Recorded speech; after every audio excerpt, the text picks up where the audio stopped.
Welcome to the Cowtown Cats Lacrosse Podcast, where we talk all things Panther City Lacrosse Club. Now here are your hosts, Nicholas and Andy. Well, coming off their blowout win against Vegas, Panther City looked to keep luck on their side as they went up to Saskatchewan to take on Dodds and the Rush. Welcome everyone to the Cowtown Cats Lacrosse Podcast. I'm Nicholas, of course joined by Andy. Hello.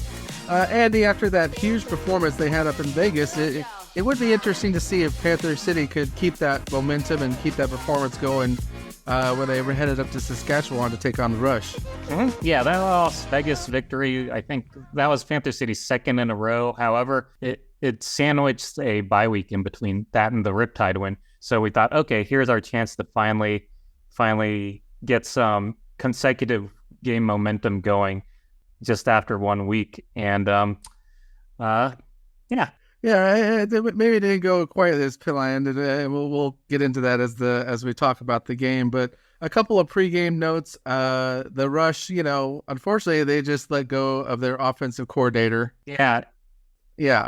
There was they were up 9-5 at the half against the team, and I think they got shut out over the rest of the game and ended up losing 11-9. I don't remember the opponent, but I guess the staff thought they had seen enough. That makes a lot of sense given what the team saw. So, they were trying to kick their scoring and their passing into a higher gear than it had been all season because, things are still early. And one thing we've seen this season, it's really unpredictable. However, you do not want to fall into I guess they were in a 1-4 hole and were the worst team in the league record-wise up to that point. Right, and you see that happen sometimes in other sports where if a season's not going well and there was already kind of like trepidation at the beginning of the year, they kind of pull the trigger, let go of the coach or offensive coordinator or somebody, hoping that almost gives the team a spark of like, oh, hey, maybe we need to change things up a little bit. And so they came into this game, I think, looking to change things up. But yeah, so, the Rush having those changes for Panther City. Connor Sellers, this would be his 100th game. I mean, we talked about Callum Crawford last time. Yeah, he's quite a ways up there. And Sellers, I mean, he'll have a way to go to catch Showtime. But hey, he's one of the unsung heroes of the team. Great defenseman. And so, yeah, hats off to him for the longevity he's shown. Yeah, so I mean, it was obviously something he was looking forward to, and then we talked about him last week. Kind of a big injury against him, but Patrick Foley, he was kind of a late scratch due to injury. So I mean, honestly, a couple hours before game time, they updated it saying he wouldn't be able to play that night. Yeah, unfortunately, he didn't play. That did open up some minutes for rookie Elijah Gash, which this would turn out to be his first career game, along with Foley. Ty Thompson still hadn't seen action since I think early on in Hossack's injury, and then Sheridan didn't play either. So yeah, beyond Foley though, you kind of saw the usual suspects out there. Yeah, and like you said, Gash, this would be his first experience as far as the main roster. But early on as the game started, I wrote this down in my notes. It just kind of seemed like both offenses and kind of had a struggle to get things going. It seemed like, we couldn't get anything going on our end. And even though our defense was playing good, even the Rush struggled right at the beginning. Mm-hmm. Yeah. Nothing seemed really clicking for either team. One thing I did notice about Saskatchewan, given their record, I wouldn't say they're necessarily known for their defense at this point, aside from goalie Frank Sciliano. But they were really aggressive with us early on, especially the entire first half in terms of pushing, playing physical, just knocking guys around. It was. Well, and that physicalness kind of paid off because I mean they got a great goal to start the game a few minutes in. I put despite our good defense against it just they got a really good shot off, and so they went up 1-0. Mm-hmm. Yeah, the guy that scored. That's got to be one of the most hockeyish names I've seen in the NL so far. Kozevnikov, I think it was. So yeah, he scored early to put them on the board. Right. And that's kind of a thing we get used to with Panther City. Most of the time, I kind of tweeted out at that point, it seems like 80% of the time the opposition scores first. So we're kind of Yeah. used to it. But, we did get it back. Knox actually got a good score back, not too much after that. So 1-1, it was good to see Knox kind of in the mix early on. Mm-hmm. Yeah, and he's like, I think we had alluded to him, former Panther City player Cam Wynn-Grenier is with the Rush right now. He used to have those shots where he would just sling the ball hard enough to where even if it wasn't on target, if it might be able to catch the goalie in the pad or something and roll in or bounce in. And that's exactly what happened with Knox, where the Scaliano was able to get in the way, but there was enough power behind that shot that was able to eventually get in there. So good job by Knox early. Yeah, and you can see as the year goes on, he's starting to get that experience and kind of know what he can and can't do on the field. But it was good to see him get involved early.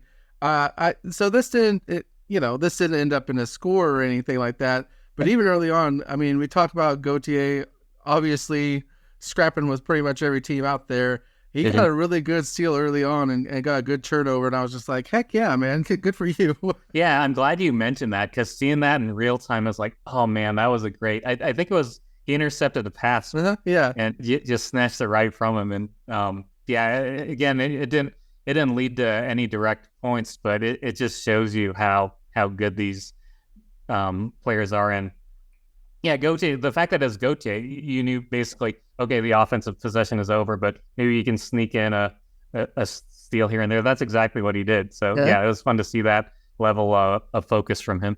Well, I think, too, for him, it seems like he's been making a transition from year one to year two where, again, things are just starting to click a little bit more for him. He's starting to understand, just the field better. Mm-hmm.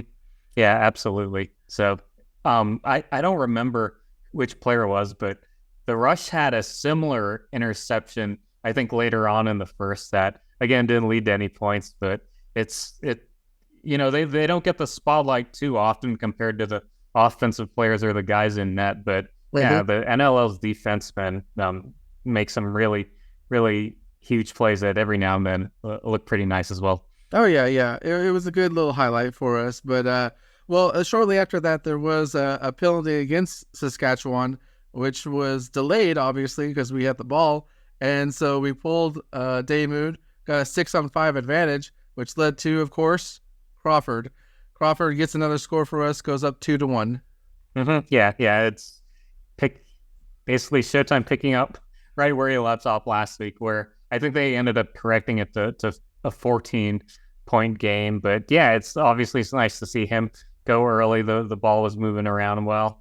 And I think the more that we watch him, the more it seems like he's one of the few players that plays lacrosse the way he does in terms of those like so-called non-lacrosse plays per se, whether it be like post-ups and some of the other stuff he does. So, yep, great to see him score. Well, he knows how to utilize multiple factors of the game and just kind of use them to his advantage. Again, I think that's kind of a good reason why he's there with this team. The rest of the team's pretty young still, and so them learning these aspects, from a veteran like him, I mean, it sets them up for success for years to come, even after he doesn't, if he's not playing anymore.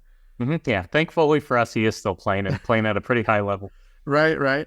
Well, so we talked about Gash getting his first few minutes, on the main roster.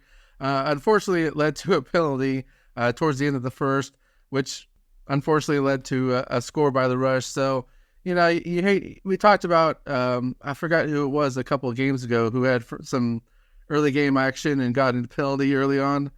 But anyway, this is another person, getting some action finally. Unfortunately led to a penalty, which led to the Rush tying it up 2-2. Yeah, I think on some level the vets or the older guys on the Rush probably got wide eyes when they saw a baby-faced defenseman out there for Panther City, and I'm sure that they used some of their veteran moxie to get him in penalty trouble. But yeah, that led to a Robert Church power play goal, and that's a name that you will unfortunately hear a decent amount I was about to say I don't like. I didn't know a whole lot of obviously the players on the Rush besides Dodd. I mean, Griniak. You mentioned their goalie. But yeah, Church. I mean, apparently he's a he's a big player there. So something we'll mention throughout this cast. But the end of the first, it was tied 2-2.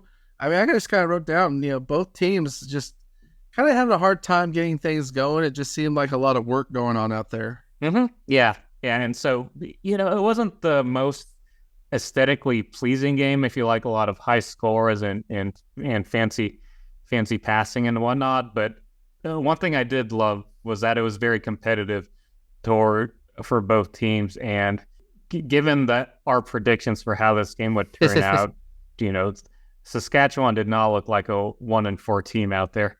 Oh no, and they were fighting throughout. Definitely trying to put things in the right directions at least a little bit for their season. But speaking of which, I mean, not a minute into the second, the Rush scored again. I don't think this was even was this on a penalty play? No, it was just 5-on-5, 3-2 for them. Mm-hmm. Yeah, Zach Manns. I don't remember whether this was his diving goal or whether that was later on. But yeah, they less than half a minute into it, they were able to get back on the board off the assist from Robert Church. So, that was their first. Oh no, they because they went up 1-0 early. But yeah, they took back the lead on that.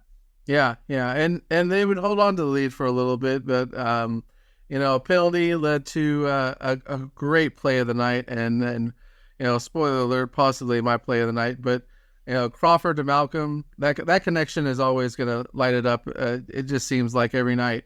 But they get a great goal, 3-3. Man, I had to replay that. I think I had to replay the goal at least 3 times to figure out how Malcolm ended up with the ball. Because you saw Crawford fake the pass, I think, up top to Donnie or someone else. But then, before, a goal is scored in. It was just him, just that deception of him faking the pass, and then when the defense least expects it, getting it over to Malcolm for the easy shot. Well, and Malcolm's always ready for that. It seems like Malcolm and Donville are the two that are always just kind of in waiting for Crawford. But yeah, so I mean 3-3, still a little back and forth, but it took a few minutes. It took a little bit of a rough start, but unfortunately, Dodds finally got a goal against his old team. He put the Rush up 4-3. I had to put out, man, a tear in my eye watching Dodds score against us. Yeah, and it was one of the classic kind of goals that we had seen him score plenty of times last year, where it's almost not half court, but he was pretty far out away from the net, and so for him to be able to snipe where he was yeah, definitely bittersweet in a sense. Glad you're doing well for your new team. Right. When you see the ex-girlfriend, you're like, I'm glad you're happy. Right. But no, I mean that kind of sparked a little bit of a run from them because shortly after that, Mans on the Rush, he gets a goal, put him up 5-3. I mean, at that point I put something in my notes that's what I was kind of afraid of for this week is that we had such offensive and production last week. And the defense was shutting down Vegas. I was afraid that if we didn't come out this game the same way we did against Vegas, that we would see this, where it's kind of the opposite, where it's a very struggle back and forth, and letting a team who, again, I think both of us thought we were well above them, kind of hang in there a lot longer than we want them to. Absolutely, and to your point, what we were talking about at the beginning of the show. Where I did confirm they let their offensive coordinator go, and I think their GM was handling those duties along with their head coach. You knew that they were going to come out with a well executed game plan to be like, okay, what you've seen so far this season, we are capable of a much more effective offense than this. We can put some more points on the board, and they were after that goal for them to go up 5-3, it was very much as a Panther City fan watching it, perhaps I underestimated these foes. Right. Well, yeah. I mean, they were definitely fighting. Like you said, they're definitely playing nothing close to a 1-win team, and which you know we didn't expect to see this early on. But right after that, things kind of got a little bit more physical. I wrote this down. Gauthier got a cross check to the face. I mean that's he's sitting there on the sideline afterwards, just like you saw the blood bleeding from his mouth. Yeah. Mm-hmm. But after that, Caputo, right? I mean, he has been very productive this year. Gets a goal, and then it gets challenged, and it gets reversed. Here's the thing, though. I think it was a goal because his feet were right on the line, and they were trying to line up where the ball was based on his feet and stuff like that. And they were trying to match up different angles. And honestly, I didn't see. Here's the thing. I watch too much football sometimes. For me, it's always, whenever you do instant replay, it's always whatever the call is on the field, there has to be conclusive evidence, like die-hard evidence showing the exact opposite of that. Yeah, I didn't see it. Yeah, I'm in agreement with you. I didn't think there was enough to overturn that. If his foot might have crossed into the crease, it wasn't apparent in the replays, I thought. But the ref felt differently. I definitely think we got hosed on that one, though.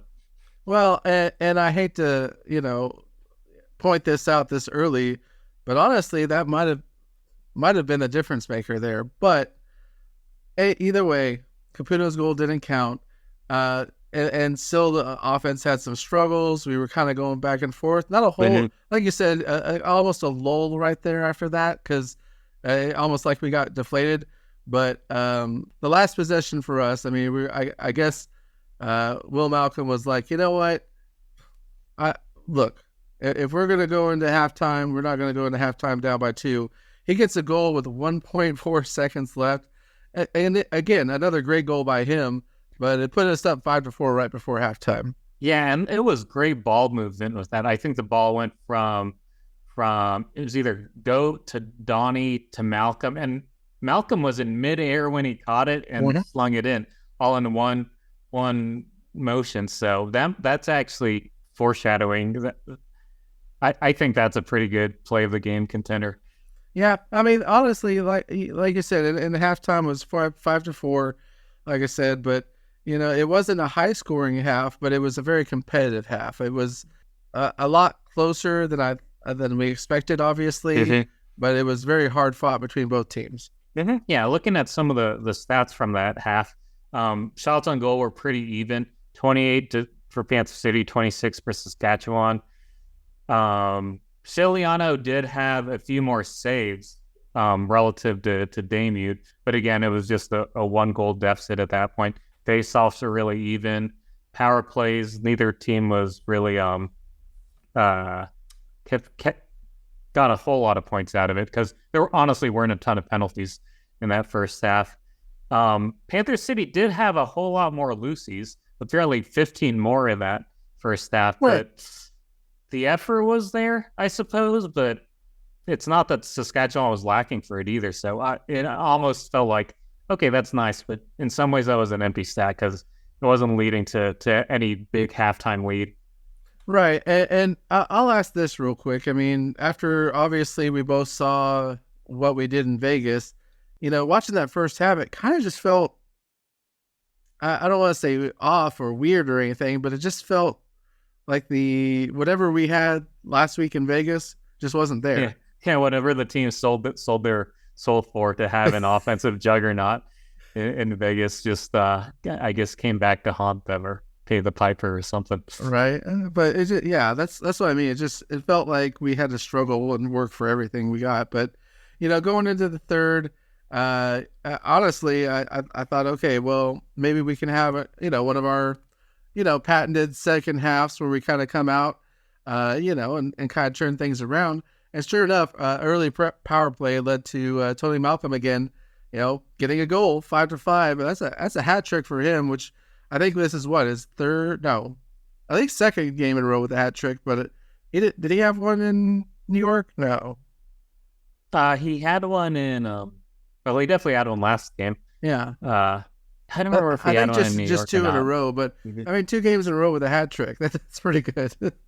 Yeah, and it's nice to get it early. And one little note that it kind of when we had Nick Coyne on the show, it was kind of fun talking to him about it. It shows you how important something as mundane as just subbing in and out is, because that's what led to that power play opportunity that Malcolm was able to capitalize on.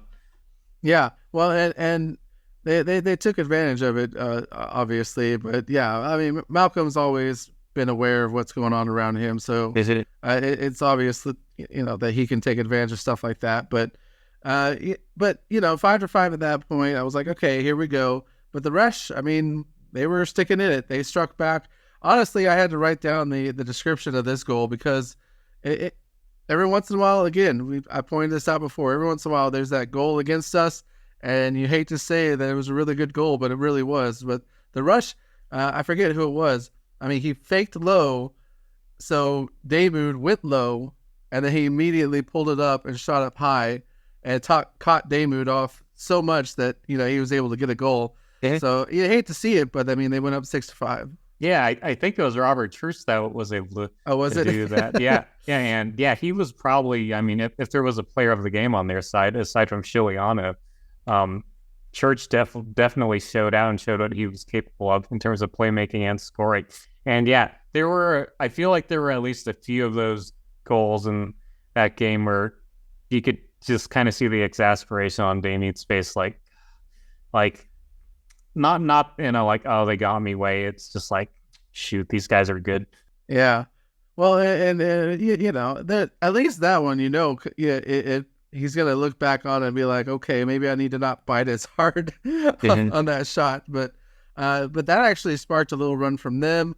I mean, they go up 6-5 at that point. Then they get another goal, 7-5, and then another goal shortly after that. Next thing you know, it's 8-5, and it just seemed like our defense had a hard time shutting down anything the Rush was doing. Mm-hmm. Yeah, and I think a big part of that had to do with not Hossack, with Patrick Foley being out, because he was a guy up to that point. He'd played in every single game for the team, and yeah, this was the first one he had missed in his career. Just having that lack of continuity, and it's this isn't really picking on him, but those are big shoes to fill for Elijah Gash, having to fill in for this veteran, not only having to fill in for him, but having to play against these offensive players that know a thing or two about playing in the NLL.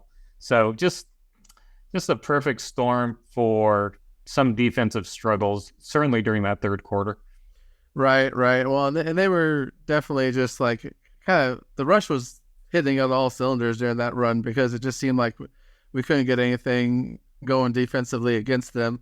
But finally, of course, Caputo, he always finds a way to get a goal, even if he missed the one earlier. But he got a great goal. Finally put us back on the board, 8-6.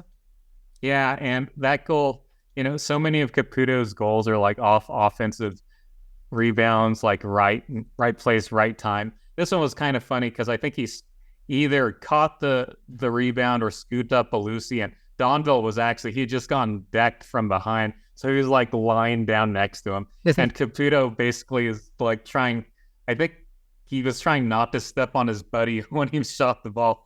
And so thankfully it went in. He kind of, turned around, celebrated. I think he went back to check if Donnie was okay. Right. You don't want to mess him up while he's on the ground.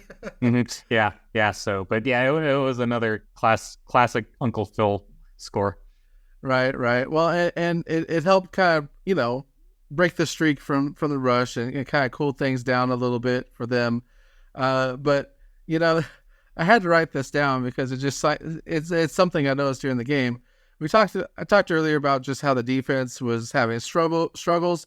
Well, one of them was apparently substituting people out, because there's at one point there's a little confusion on the defense, and I just looked down and Coach Toll is like on the bench, jumping up and down, waving his arms, like trying to wave this guy to come back off the bench or off the field. And he finally does, except for when he does, Rush get the Panther City gets the ball back, and so he has to switch back out.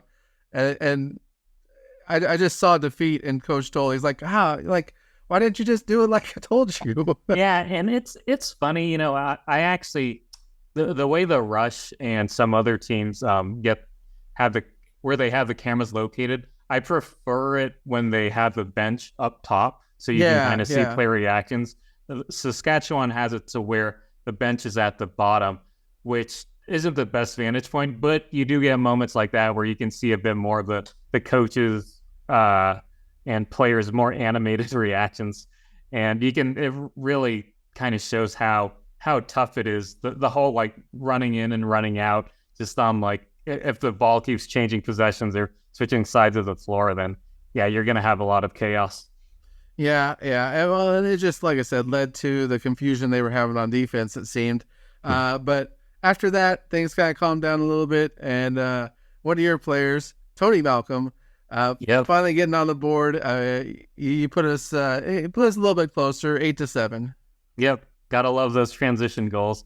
And Tony Malcolm, we thought Medi would be the one like lighting up the scoreboard this year, just like he did last year. But Tony's certainly been the more, I don't know whether it's opportunistic or I don't want to call it luck, but he's certainly taken advantage of his opportunities when they come. And that was great because that was off an assist from Damien. So goalie to transition, basically doing their best roughneck impression with Del Bianco and whatnot. So it was nice to see him get on the board and cut the deficit. Well, and like you said, I feel like Tony's probably, again, stepped up again from last year. He's noticed that Medi's not having the year he was last year and, kind of taking the role of, hey, I'm going to maybe push it a little bit more than I did last year. And so he's getting those advantages and those shots. And, so good for him getting us on there. So we, end of 3, it's 8-7. We're keeping it close. Obviously, I was hoping we would start to kind of run away with it a little bit more at that point. But within 1, I think we had a good chance. But in the first few minutes of the 4th, as we started out, it just nothing was coming easy. Like we weren't sloppy, I would say. It just seemed like we had a hard time getting shots that were close to the goal or shots on the goal or just anything close enough to just start kind of a run for us. I think some of them might have even been nerves in a sense, like, oh my gosh, we can't lose the record-wise the worst team in the league who just like got rid of one of their coaches and everything. Of course, that's just me speculating from the outside looking in. I mean, that doesn't do justice to the Rush's defense and game plan. Right. But it definitely didn't seem in sorts. I do think with the big games that Malcolm and certainly Crawford had last week, I think we're probably going to see defenses make a more concerted effort to either like double Crawford earlier or push him around, touch him up a bit to discourage him from playing as freewheeling as he usually is. And Saskatchewan, you could say that they were the first team to get the opportunity to play him that way. Well, and I think one thing I noticed from Saskatchewan too is they were really good at clogging up the lanes. So that, he would get these amazing passes every once in a while, but it wasn't the consistency that he had been doing. And so between that and then, like you said, almost like putting the pressure on him to feel like, okay, well, I can't pass, so I got to shoot, and then maybe not getting it as good of a shots or, I mean, Crawford's an amazing player, so he's still going to get shots off no matter what. But it just seems like strategically, that's what I'm trying to say, strategically that they were, maybe giving him something that he hadn't seen so far this year. Right. Mm-hmm. Yeah, certainly not against Las Vegas. Right. Well, and so, with that, even with that struggles, though, offense found a way. Of all people, Goodwin, who I cannot honestly remember the last time he had a goal, but he gets a goal for us. I mean, we tied 8-8. Yeah, little transition streak, if you will. That one was it's kind of similar to Damien finding Tony Malcolm. on the previous goal. This one was defenseman to Hossack to Tony Malcolm to Goodwin. So it's nice to see him chip in. It's still, not to harp on it. I want him to, be confident going into these games, but I would have never thought that if you told me of like the three main transition players on the team, that Josh Medeiros would be the one that to have not scored a game goal this year. I would have called you crazy, but just I guess what happens. I think especially that we're this late into the year, it's just kind of like eventually something's going to have to break here. something's got to give at some point. But hey, credit to Goodwin. He's filled in pretty nicely when he gets the minutes and those opportunities, and when his buddy Tony and defensemen like Hossack are looking for him. Mm-hmm. Yeah, and so like I said, I mean he was definitely somebody I didn't expect to see on the scoreboard, but getting us up at least tied up 8-8, and then we just talked about Crawford. Well, you can only keep what's a good saying? You can only keep an old man down so long, something like that. But he get another goal, put us up 9-8. That was our first lead since the first quarter. Uh-huh. Yeah, that was sorely needed up to that point. And the fact that it's Crawford, of course, whenever he scores, you kind of you're bracing yourself for, okay, is this going to cause a little mini run where he just goes off or galvanizes the rest of the team? And so, it was nice to see him at that point, because it had felt like, even though we did have that early lead, it really felt like we had been down the entire game. Oh yeah, and especially with the struggles, just fighting back and forth, it was definitely something I think the team needed. But the Rush, I mean, I put it down. They weren't backing down. They were still fighting through. Again, the Rush kind of took advantage of the. It just seemed like the defense was confused on something. It almost was like somebody wasn't covering somebody correctly, or I don't know what. But it led to a little bit of confusion, and the Rush took advantage, and they got a goal. Tied us back up 9-9, and after that it was like 7 minutes left, and so I was just thinking like. It just seems like the defense wasn't on the same page. Yeah, and it's unfortunate because at that point you think, okay, they just tied things up. This will be a chance to kind of show our mettle and right the ship. Because even though the game was it was a good competitive game, maybe you saw glimpses of Panther City's consistency and at times even like dominance, but there was nothing really that was ever sustained for a long period of time. Right. Well, and so I mean, after that, both teams, you could kind of tell at that point, with as hard as both teams were kind of going towards each other. I mean, they were both kind of getting tired. They were trying to push through, and not saying they were slow or anything, but it just seemed Rush was starting to slow the game down a little bit more. Right. And we had struggles throughout the game, and they continued. But I will say this. I mean, you mentioned him earlier. The Rush's goalie, Ciliano. Ciliano. Yeah. He really had it's like he decided, you know what? I'm good on letting any more goals, because he got some great block shots against us. Right after that goal, right after that Rush goal that tied him back up 9-9, and again we would get shots off, but he was blocking a lot of good ones from us.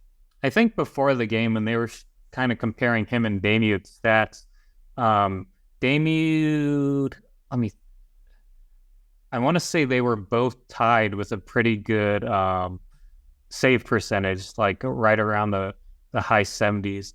Damiud might have let a few less through the net, but despite the Rush's struggles, Ciliano's statistically was right there. He just didn't have the wins to show for it. So what's probably happening is he's probably getting peppered with a ton of shots during a game, and as a goalie, he can only save so many. He's doing a great job saving them, but unfortunately, the offense has sputtered for most of the season. So he really showed why he's one of the more respected goalies in the league. Obviously, he came over in the offseason from San Diego when Chris Origlieri was showing how good he is. But yeah, he's been playing in the league a long time.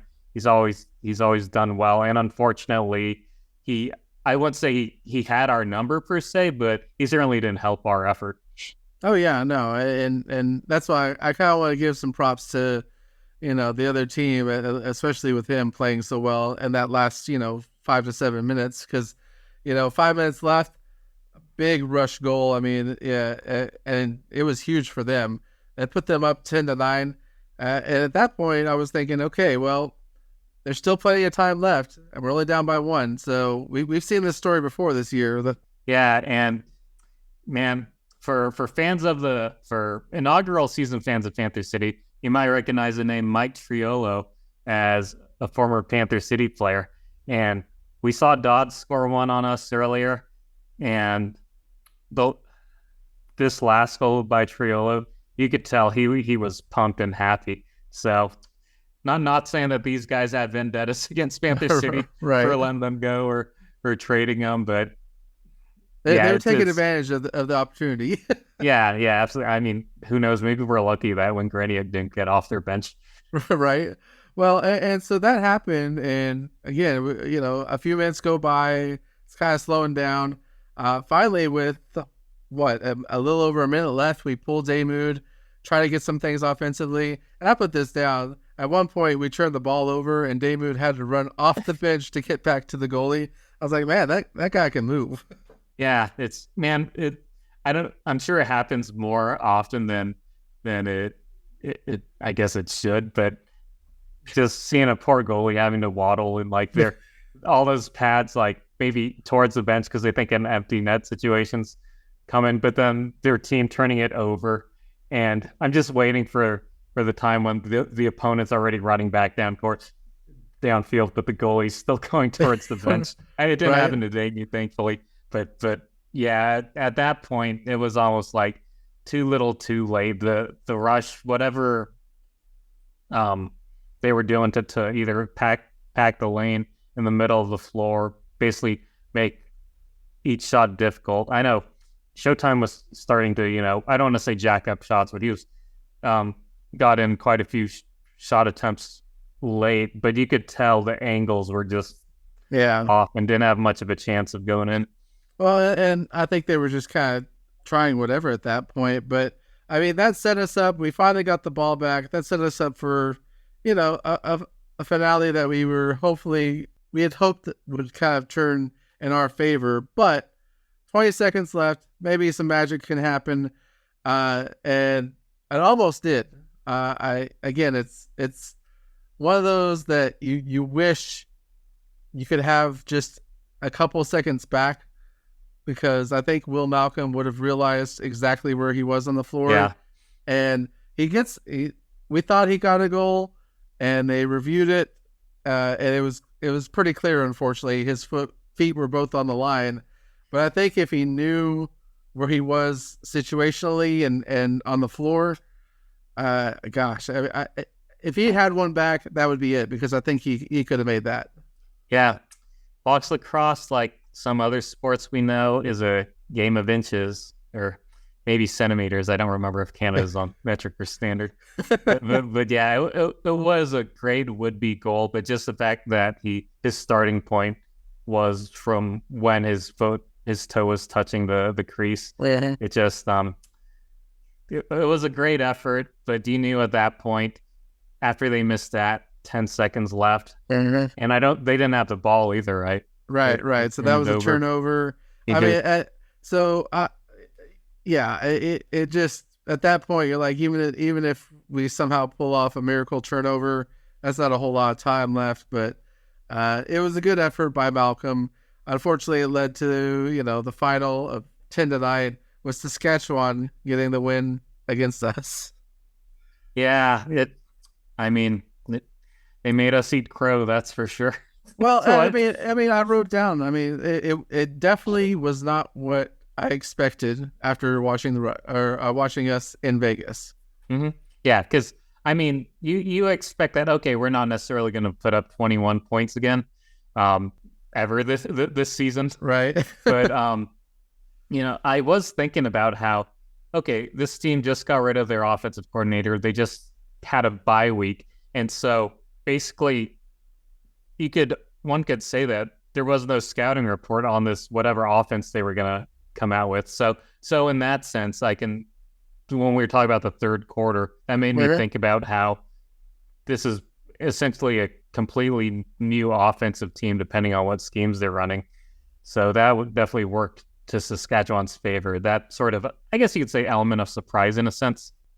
Well, and I mentioned it before. Sometimes you see this where they let somebody go and the team kind of gets a boost. Right. And they start playing kind of to their full potential for a few games. And so it will be interesting to see where kind of the Rush go from here.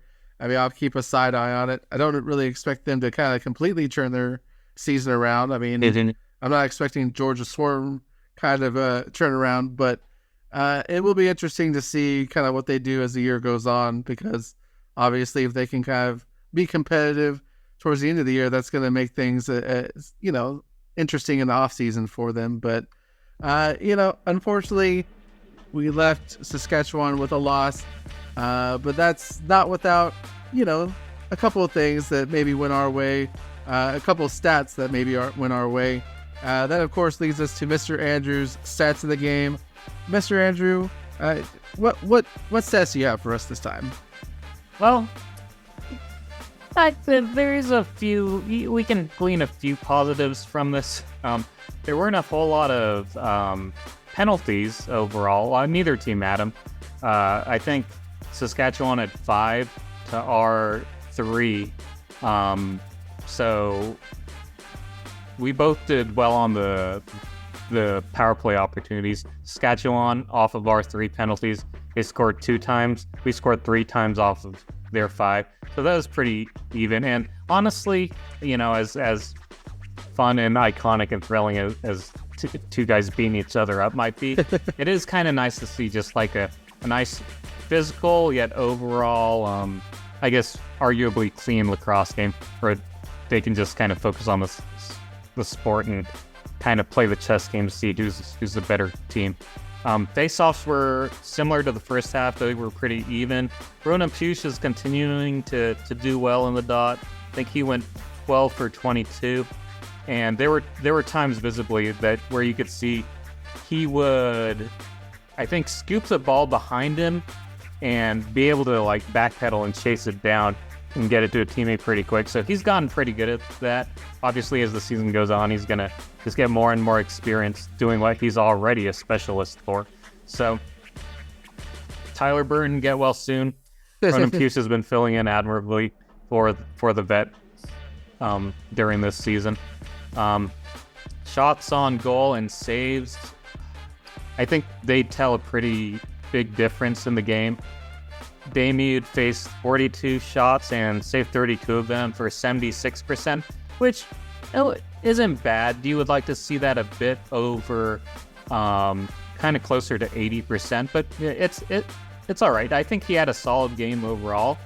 However, Chiliano definitely, we've already brought him up a couple of times. He definitely had a very good game in that he was faced with 9 more shots than Damude was, with 51, and he was able to save 42 of them for 82.3%. So in a relatively low-scoring game of 9-10, that goalie play is really key, and this past night, Chiliano had the upper hand on Damude for a bit.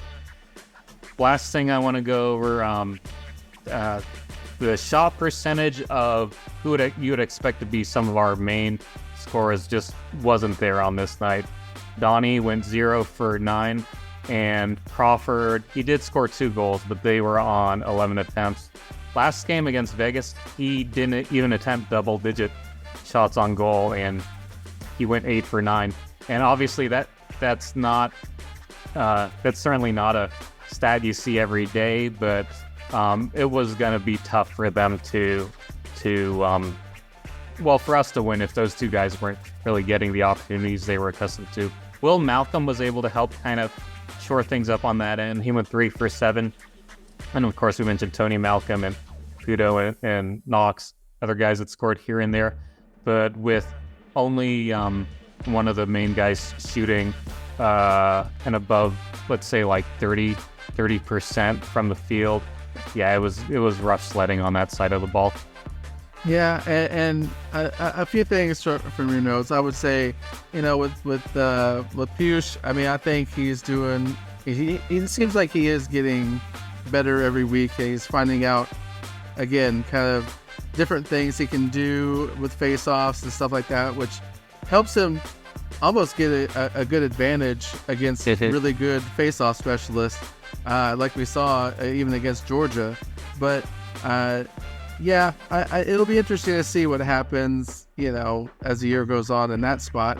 But yeah, we'll talk about it here in a second when we go over our final thoughts of the game. But seeing the usual heavy hitters only semi-heavy hit, as you could say, that's something we got to keep an eye on, especially over the next few games. But that was, of course, Mr. Andrews' stats of the game. Like you said, a mix of a little good and a little bad, everything in between. But that leads us to our cool cat plays of the game. I'll say this, and as we've been talking, I've been thinking about it more and more. I was originally going to go the Crawford and Malcolm goal. I thought it was clean. I thought everything about it just, led to a great goal, but it's stuck in my head, and I can't explain it more than that. But I'm going to say my cool cat play of the game was not a play at all. In fact, it was called a no goal, and it didn't count, according to them. But I'm going to say Phil Caputo, that's a goal, and he deserves every little bit of it because it was maximum effort by him, and I don't care what they say. I don't care what the replay says. But no, for me, I think that would be my cool cat play of the game. Phil Caputo, look, if you do the exact same thing this week, or you could do that thing next week or the week after, and they'll call it a goal. And they'll probably review it and say it's a goal. But for some reason, this time it wasn't. So, but not just because of that reason. I just thought it was just a great effort by him. So even though it doesn't count because it's not an actual play, because it was all waved off, it's still my play of the game. What about for you? We both went a little unorthodox this week. We had mentioned Will Malcolm's first two goals. The first one being off of the no look pass from Cal Crawford, where he faked everyone out, they got misdirected. Mm-hmm. That was a great play. Will Malcolm's jumping in one motion goal I really like. Tony Malcolm's goal in transition I loved. I love when Davey can find a guy and have them immediately score after. However, I think this play occurred before any of those goals that we mentioned did. Something about Matthew Gautier's interception really stuck with me, because I remember when it happened, I was like, the first quarter was maybe half done at that point, but even that early on, I thought, shoot, that might be my play of the game. I don't know what it's going to lead to, but something about, this is just his second season in the league and with the team, but he's just such a scrappy guy. And I think that play kind of embodied, like, even when he's technically supposed to be going back to the bench to let the defense sub in and everything, he's still able to make plays that contribute and get the team extra possessions and keep the ball out of the opposing team's offensive hands as well. So I got to give a shout out to Goat for that. Yeah. So it's funny you mentioned that play, because when it happened, my dog was on the couch next to me, like not the same couch as me, but on her couch, and I like got all hyped about that play, and she's like, "What happened? What happened?" And she's like, "Is something going on?" And I'm like, "No, just sports." But no, yeah, that was that again. It just maximum effort. It shows not giving up on a play. It shows the wherewithal to know what to do and just being in the right spot at the right time and knowing how to take advantage. So that's awesome. Great play from him. Of course, that's our cool cat plays of the game.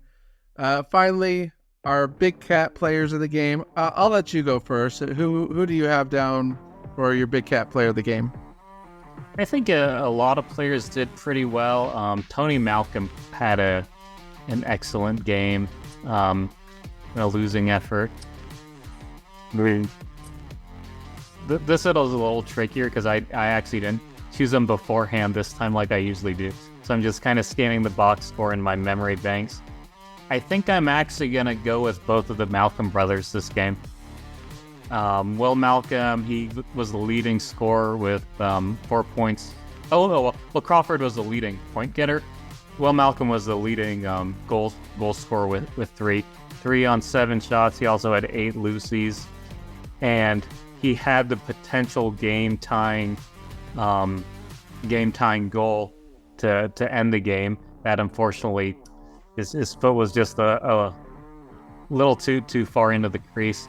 So I think him, along with his brother Tony, just looking at Tony's stat line, he didn't have a single negative stat yet. He had a goal and an assist, which, transition guys are never going to rack up the stats per se, but it's nice to see when they can contribute on offense. That was on only 4 shot attempts, so not a whole lot, but again, transition guy. He's taken advantage of the opportunities that he's getting. 7 loosies, and then led the team with 2 CTOs, caused turnovers on top of that. So yeah, want to give props to the brothers Malcolm. Yeah. No, I mean, I think I'm in the same process. I mean, Tony, I'll always give props to him, especially when he scores. But yeah, for me, Will Malcolm, I mean, he was definitely, for me, the only, like, Crawford just seemed not as consistent as he was last week, but Malcolm kind of kept that consistency going, even in a slower game like this. So yeah, I mean, I want him to continue this trend, and I want him to continue to be the Will Malcolm that I thought, would show up earlier this season and has since in the last 2 or 3 weeks. But Will Malcolm for me was definitely my player of the game. Unfortunately, with a loss like this, it just didn't. It wasn't the loss we were expecting. As far as our final thoughts of the game, I mean, my first response from this game was it just left a sour taste in my mouth. Yeah, I mean, in a vacuum, I'm glad that it was competitive on both sides. But it was even the kind of game, like, I don't know, had we won, I'd be like, well, at least we won that one.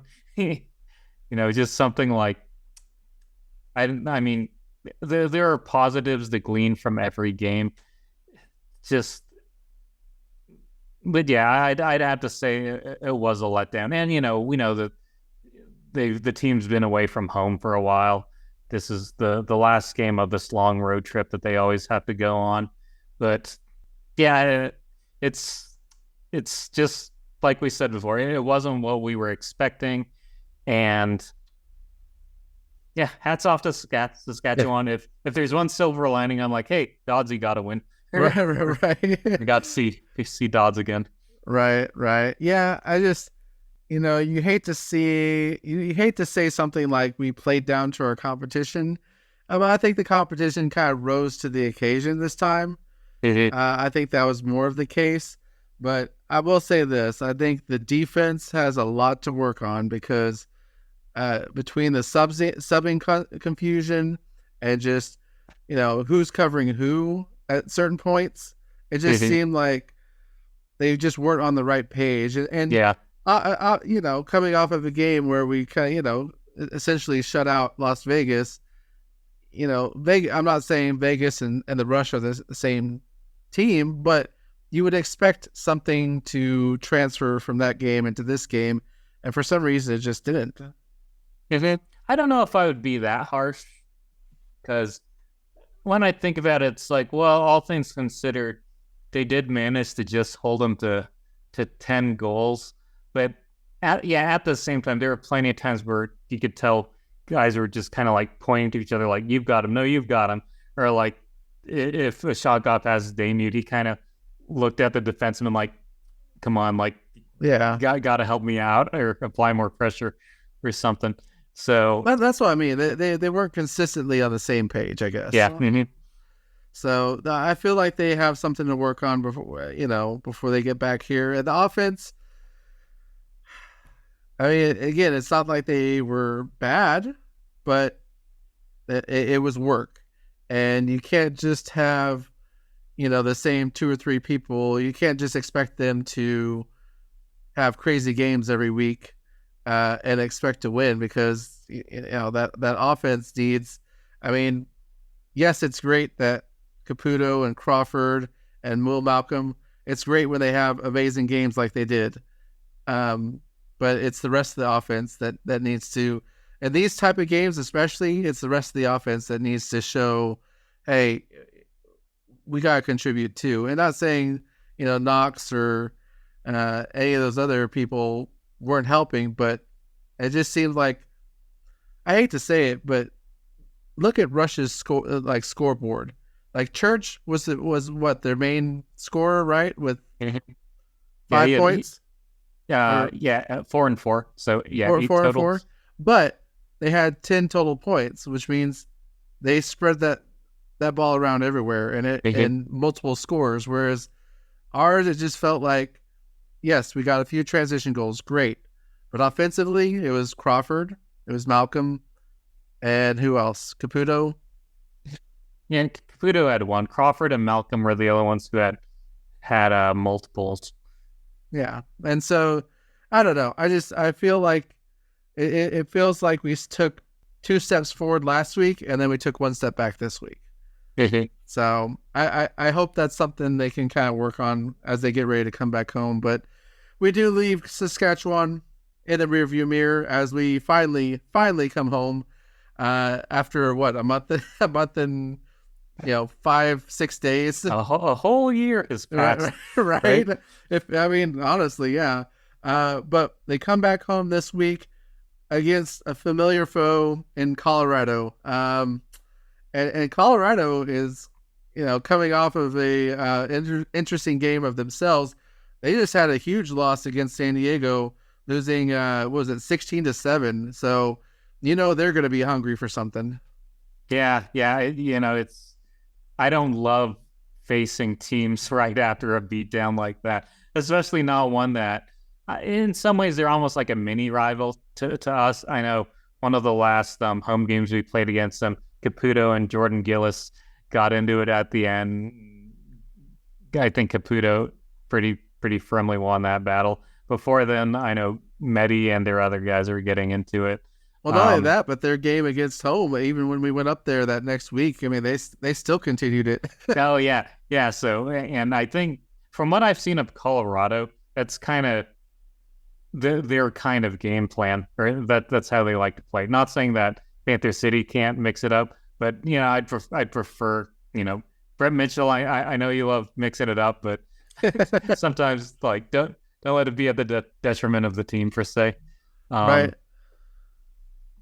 Yeah. So we haven't played them this year. So well, and even off of a loss against San Diego, I still think Colorado is just a very tough team. Yeah. Obviously, yeah, we've talked about them. They've reached the title game the last 2 years.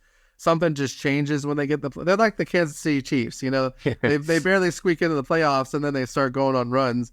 But they're still a tough team to take down. But I will say, hopefully we can find something and kind of repeat our previous success against them, because I feel like I don't know what our exact record against them is, but I feel like we're either tied or right around there. I almost feel like we might have one extra win against them, but it just seems like the first 2 years we've actually had the upper hand against them. Yeah, and it's cool to know of the so-called elite teams in the league, they're the ones that we've always played tough, and it kind of shows you like, okay, if they're the litmus test and we can hang with them and even go 500 or get an extra win against them here and there, then that does nothing but boost your confidence. And I think after the Saskatchewan game, it'll be interesting to see whether Colorado wants to get the taste of that blowout out of their mouth first, or whether we want to get the taste out of losing to the worst team in the league out first. I think when Panther City and Saskatchewan were playing, I will say Saskatchewan was probably hungrier for a win than Panther City, because Panther City might have been like, hey, awesome, we're at 500 now. Hey, we had a record-setting game last week. We're going up against a team that isn't as good. Let's follow our game plan, as opposed to going in there like really hungry for a victory. Yeah. And like you said, it'll be, I don't know. It's going to be a game to watch, especially early on, to see which team kind of wants to get off to that hotter start. Well, we've done this segment the last few times, and I think it's something good to continue. But of course, we were talking about kind of our segment we call "Show Me Something." Last time I said, "Show me something, Panther City. Show me this consistency. Show me that Las Vegas wasn't a fluke." And unfortunately, they proved me wrong. They showed that, yeah, Vegas was kind of a fluke game, and that kind of offensive consistency is hard to sustain between one game to another. So my challenge for Panther City this week is the defense, and we've touched on them a lot, and so I don't mean to pick on them more, but for me, I need the defense to show, hey, tell me you learned something from Saskatchewan. Show me that you took those mistakes that you had, the confusion you had, and translate it. I mean, again, like you said, it's not like they played horrible to where they were giving up 21 points. They obviously kept them to 10 points, but show me that the confusion isn't there this week. Everybody's on the same page. Everybody knows what they're supposed to be doing, and everybody takes advantage of those opportunities. Like we saw, I think it was, what game was it? Georgia? We were very physical against Georgia, especially early on. I want to see that again against Colorado. So I would say show me something defense. Anything for you? So I'd like to see something out of all three main facets. It seems like, we're not harping on face-offs as much as we were earlier on in the season, because Ronan Bush has been great in the dot, but just defense, offense, and my favorite, transition. I'd love to see improvement, and if not improvement, then certainly consistency on defense and offense. With transition, maybe we were spoiled last year by getting 4 to 6 points out of transition and fast breaks every game. I don't think that that's something that's fluky. I think we have the talent to get it done, and obviously would love to see Medi have a coming out party at some point this year. Tony Malcolm, we know that he's going to be solid. Goodwin's further integrating himself in, and even the defensive guys that are able to make it down the score for some nice opportunities here and there, like Foley once he's better, Patton, Captain, Haas, Sellers, all of them. I'd like to see in games that where the offense is clearly struggling, that for the transition players and the defense to, I don't want to say pick up the slack, but be like, okay, is there anything I can do to kind of help spark our offense? If they're not able to get something going in 5-on-5, how can I hopefully either put pressure on the defense before they can fully recover, or at least get something going to help us win these games? Heck, I mean, it'd be awesome to see another Damute empty netter at some point, depending on what the opposing team does. So, overall, I'd like to see improvement, just generally speaking, in those three facets, especially transitions, because as we know, Medeiros is my favorite player. I love his toothless smile, even though I know he's gotten veneers or something since then. But hopefully they can improve upon that against Colorado and at home. Yeah. Well, and so talking about expectations for this game, look, I expect Panther City being back home, and even if, let me put this kindly, even if we don't have a huge, as big of a crowd as some of these other places are, just the fact that you're in a place where people cheer when you score and people get excited when you're on the field, I think that can be a little bit of a difference maker. And so I think Panther City is going to come out, like you mentioned about Saskatchewan. They're going to come out hungry. They're going to come out wanting this win. And I think Colorado is going to give them a hard time for sure. But I think our track record kind of speaks for itself. I'm expecting a win against Colorado. I do think it's going to be a very close game, a very hard-fought game. So I'm going to say we win, and it's going to be another close game. So maybe like 11-10. What about for you? Good. That's not far off from me. I'm thinking the score that I'm thinking might be more for my own like security blanket or something than realistic. But I'm thinking that we managed to right the ship at home. I don't know whether... I'm not going to predict whether it's going to be an ugly game or like beautiful to watch or anything like that. But I do think we come out with the victory 12-10. 12-10? Yeah. I mean, hey, maybe that David Ipty netter, we're up 11-0 and he gets that last second shot. Yes. I will say I expect at least one skirmish. Not necessarily like a full Oh, I expect one within the but... first 5 minutes. Yeah. So it'll be fun to see what happens. Those are always fun games. Unfortunately, I'm not going to be able to go to that one in person, but yeah, let me know how it is. Oh yeah. I'm sure the crowd will be excited to have Panther City back over there, back home. So it'll be good to be back at Dickey's Arena. I know it's been a while with the rodeo being there and everything, but. Well, before we wrap this up, there are a few things I just wanted to touch on, get your opinions on. We kind of talked about before we started the podcast. This year has just kind of been interesting as far as standings, as far as teams, as far as separation between the elite teams and the not elite teams. And there really isn't a separation. So we just talked about last week, our big game against Las Vegas, 21 points. They pulled their goalie once, twice, whatever.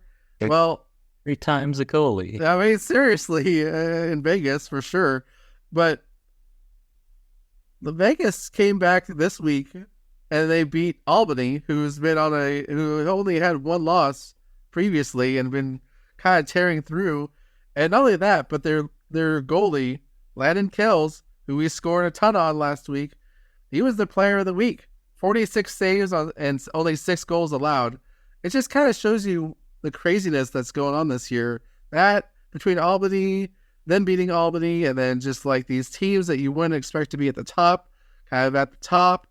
And it's just, I don't know. I don't know if it has to do with the conferences. That's something else I mentioned. Usually these conferences, you have your higher teams and they're kind of beating up on the lower teams. And so that's how they get extra wins. But now everything on the field is even. Yeah, it's so unpredictable. And, even though there have been a share of blowouts, it's not necessarily been against the teams that you would expect or by the teams. For example, I don't know that I would have expected us to put up 21 against Vegas, much less any other team. Albany with that hot start, given their struggles of the past few years, is really nice to see. Now they've come down a little bit back to earth. San Diego, I think, kind of had a rougher start, but now they're tied with Albany for number 2 in the league. Buffalo's been a bit more up and down than we would have thought. Georgia's been... Yeah, they got a close win. I mean, I think there was 2 or 3 games in overtime this weekend. They were one of them. Mm-hmm. Yeah, and then the Riptide, it's nice to see them playing 500 lacrosse this far. Hopefully they can improve upon that. Even the game we just talked about, Panther City and Saskatchewan, like the records don't really seem to mean anything in the league right now. Yeah, and speaking of which, I mean, seeing again, we had a great game against New York, the Riptide, and then they turned around and have a great game against Calgary, who Calgary's having kind of an off year too. I mean, we're talking about a team that they beat us and went pretty deep, went to the next round in the playoffs, but they're only 2-5 right now. So it's like these teams that you kind of expect are usually up there or kind of in the middle and mess around. I would say the only teams that I can think of that are staying consistent from previous years would be like Buffalo, even though they've had a few bad games, and then Toronto. I mean, Toronto's only had one loss so far, so it's just very interesting to see how this season, especially with no conferences, has been shaping up. Yeah, it is funny looking at the standing on the side. I'm seeing just Kermalowski's former team, Calgary, at the second to last, and his current team, Vancouver, last, and it kind of shows you how not only how important coaching is in Calgary's case, but also the patience you need in order to build a contender, such as what we're seeing with Vancouver, and this being Milowski's first season with them. It's no one really knows what to expect. I know some people are like, oh, this isn't good for the league in terms of like rivalries and stuff, but I think I disagree with that. I think if you're trying to expand the game and the popularity of it, then it's awesome being able to see guys like Dane Smith and other elite players that we otherwise might not have seen, like the Thompson brothers, like guys that we wouldn't have seen except maybe once every 3 years, get to play each other every season. I think it's only going to help. Well, yeah, and you kind of you talked about just then if you want to gain interest or you want people to gain interest in, then having this parity where maybe at any given moment a team can beat any other team. That's kind of why football is the sport that it is, because sometimes the worst team in the league can beat the best team in the league on a good day. And so that's what you're kind of seeing now, is where all these teams are kind of like evening out a little bit more, and there's just not as much separation anymore. So it's just interesting to talk about that. We're reaching that halfway point. We're starting the second half of the season. I think those powerhouse teams will start to eventually get things going and pull away more. Toronto, I think, is going to be, honestly, if I was to pick a team who I think is going to make a big run in the second half of the season, it would be Halifax. They're another team that stayed consistent from last year. And they're also a team, I think, that just doesn't have a whole lot of questions. Buffalo, you've had questions about, stuff like that, but I don't know. That if I was to pick a surprise team, that right now would be them, as far as in a championship game. But, like I said, I just want to kind of get some insight on that, see what your thoughts were. But we leave our long list of away games. Finally, Panther City coming back home. I'm excited to see them. Hopefully being back there will kind of help re-energize the team, re-energize the fans.